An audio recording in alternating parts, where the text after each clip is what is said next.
السلام علیکم دوستو، امید کرتا ہوں آپ سب خیریت سے ہوں گے۔ اللہ تعالیٰ سے دعا ہے کہ اللہ پاک آپ کے رزق میں اور کاروبار میں ڈھیر برکتیں عطا فرمائے۔ اور جس طرح تیرے رب نے فرشتوں سے فرمایا کہ بے شک میں زمین میں اپنا ایک نائب بنانے والا ہوں، تو فرشتوں نے عرض کیا کہ اے ہمارے رب، کیا تو ایسے شخص کو نائب بنائے گا جو زمین میں فساد کرے گا؟ حالانکہ ہم تیری حمد کے ساتھ تیری خوبی اور پاکیزگی بیان کرتے ہیں۔ اللہ تعالیٰ نے فرمایا کہ جو میں اس میں مصلحت جانتا ہوں وہ تم نہیں جانتے۔ اور اللہ تعالیٰ نے حضرت آدم علیہ السلام کو تمام دنیاوی چیزوں کے نام سکھا دیے، پھر ان چیزوں کو فرشتوں کے ساتھ پیش کیا اور فرمایا کہ مجھے ان چیزوں کے نام بتا دو اگر تم سچے ہو۔ فرشتوں نے عرض کیا اے اللہ، تو پاک ہے، ہمیں ان چیزوں کے نام معلوم نہیں ہیں مگر جتنا تو نے ہمیں سکھا دیا، بے شک تو ہی بڑے علم والا اور بڑی حکمت والا ہے۔ اللہ تعالیٰ نے فرمایا کہ اے آدم، تم ان چیزوں کے نام بتاؤ۔ پس جب حضرت آدم علیہ السلام نے فرشتوں کو ان چیزوں کے نام بتا دی تو اللہ تعالیٰ نے فرمایا کہ میں نے تمہیں کہا نہیں تھا کہ تحقیق میں آسمانوں اور زمینوں کے غیب جانتا ہوں، اور تم ظاہر کرتے ہو اور جو تم چھپاتے ہو۔ اور جب اللہ نے فرشتوں سے کہا کہ آدم علیہ السلام کو سجدہ کرو تو سب فرشتوں نے سجدہ کیا مگر ابلیس نے انکار کیا اور اپنے آپ کو بڑا سمجھا اور کافروں میں سے، اور ہم نے حضرت آدم علیہ السلام سے کہہ دیا کہ تم اور تمہاری بیوی بہشت میں ٹھہرو اور جہاں سے چاہو بہشت کے رزق سے کھاؤ، اور اس درخت کے قریب مت جانا، اگر تم اس کے قریب گئے یعنی اس سے کھا لیا تو تم ظالموں میں سے ہوگے۔ پس شیطان نے ان دونوں کو پھسلا دیا اور اس جنت سے جس میں وہ تھے نکلوا کر چھوڑا۔ پھر ہم نے ان کو حکم دیا کہ اس بہشت سے اتر جاؤ، تم ایک دوسرے کے دشمن ہو اور تم کو زمین سے ایک مقرر وقت تک رہنا ہے اور فائدہ اٹھانا ہے۔ پس آدم علیہ السلام نے اپنے رب سے چند دعائیہ کلمات سیکھ لیے، اللہ نے ان کی غلطی کو معاف فرما دیا، اور اللہ تعالیٰ معاف کرنے والا رحم کرنے والا ہے۔ ہم نے کہا کہ تم سب کے سب اس بہشت سے اتر جاؤ، پس اگر میری طرف سے تمہارے پاس ہدایت آئے تو اس پر چلنا، اور جو میری ہدایت پر چلیں گے تو اس پر کوئی ڈر نہیں ہوگا اور نہ وہ غمگین ہوں گے، اور جو لوگ میری نافرمانی کریں گے اور میری آیات کو جھٹلائیں گے وہ دوزخ میں ہمیشہ رہیں گے۔ اللہ تعالیٰ نے فرمایا بے شک حضرت عیسیٰ علیہ السلام کی مثال حضرت آدم علیہ السلام کی طرح ہے۔ اللہ تعالیٰ نے اس کو مٹی سے پیدا کیا، پھر اس کو کہا کہ آدم ہو جا، پس وہ آدم ہو گیا۔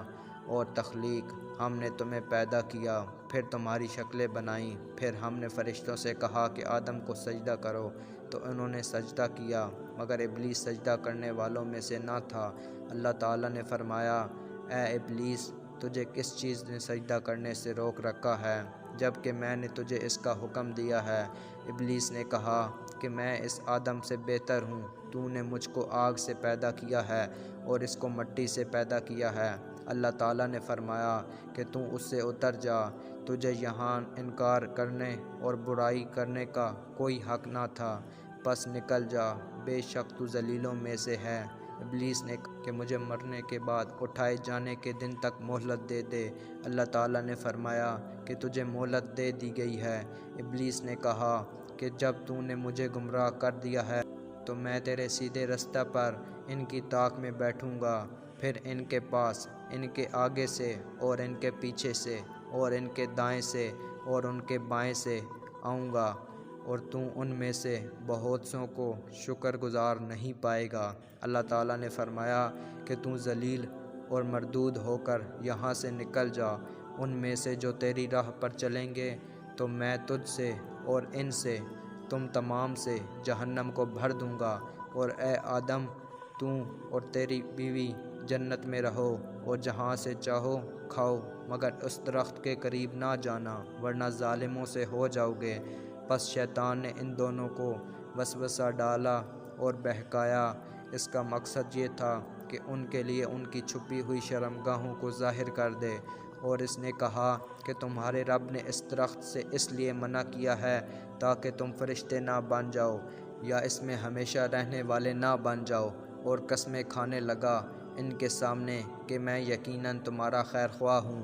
آخر اس نے دھوکہ دے کر ان کو پھسلا دیا، تو جوں ہی انہوں نے وہ درخت چکھا تو ان کی شرمگاہیں ان کے لیے ظاہر ہو گئیں، اور وہ مارے شرم کے جنت کے درختوں کے پتوں کو اپنے اوپر چپکانے لگے، اور ان کے رب نے ان کو آواز دی، کیا میں نے تم کو اس درخت سے روکا نہیں تھا اور کہا تھا کہ یقیناً شیطان تمہارا کھلا دشمن ہے؟ اب وہ دونوں لگے التجائیں کرنے کہ اے ہمارے رب، ہم نے اپنے اوپر ظلم کیا ہے، اگر تو ہمیں معاف نہیں کرے گا اور رحم نہیں کرے گا تو ہم خسارہ پانے والوں میں سے ہوں گے۔ اللہ پاک نے فرمایا، تم اتر جاؤ، تم ایک دوسرے کے دشمن ہو اور تمہیں زمین میں رہنا ہے اور ایک وقت تک نفع اٹھانا ہے۔ ان آیات سے معلوم ہوتا ہے کہ حضرت حوا علیہ السلام کی پیدائش آدم علیہ السلام کے جنت میں داخل ہونے سے پہلے ہوئی، کیونکہ اللہ تعالیٰ نے فرمایا ہے کہ اے آدم، تو اور تیری بیوی جنت میں ٹھہرو اور کھاؤ۔ البتہ حضرت ابن عباس سے اور حضرت ابن مسعود اور کئی دوسرے صحابہ کرام سے روایت ہے کہ ابلیس کو جنت سے نکال کر حضرت آدم علیہ السلام کو وہاں آباد کیا گیا، تو حضرت آدم علیہ السلام وہاں اکیلے رہتے تھے اور اجنبیت محسوس کرتے تھے۔ سکون حاصل کرنے کے لیے ان کی بیوی یہاں نہ تھی۔ وہ سو کر بیدار ہوئے تو دیکھا کہ ان کے پاس ایک عورت بیٹھی ہوئی ہے۔ اللہ تعالیٰ نے حضرت آدم علیہ السلام کی پسلی سے پیدا کیا تھا۔ آدم علیہ السلام نے پوچھا، تو کون ہے؟ اس نے کہا کہ میں عورت ہوں۔ پوچھا، تجھے کس لیے پیدا کیا گیا؟ حوا نے کہا، تاکہ تو سکون حاصل کرے میرے ساتھ۔ فرشتوں نے حضرت آدم علیہ السلام کے علم کا جائزہ لینے کے لیے ان سے پوچھا، اے آدم، اس کا نام کیا ہے؟ آدم علیہ السلام نے کہا، حوا۔ فرشتوں نے کہا کہ اس کا نام حوا کیوں ہے؟ آدم نے کہا کہ اس کو حوا اس لیے کہتے ہیں کہ اسے زندہ سے پیدا کیا گیا۔ لوگو، اپنے پروردگار سے ڈرو جس نے تم کو ایک شخص سے پیدا کیا، پھر ان دونوں سے کثرت سے مرد اور عورت پیدا کر کے روئے زمین پر پھیلا دیے،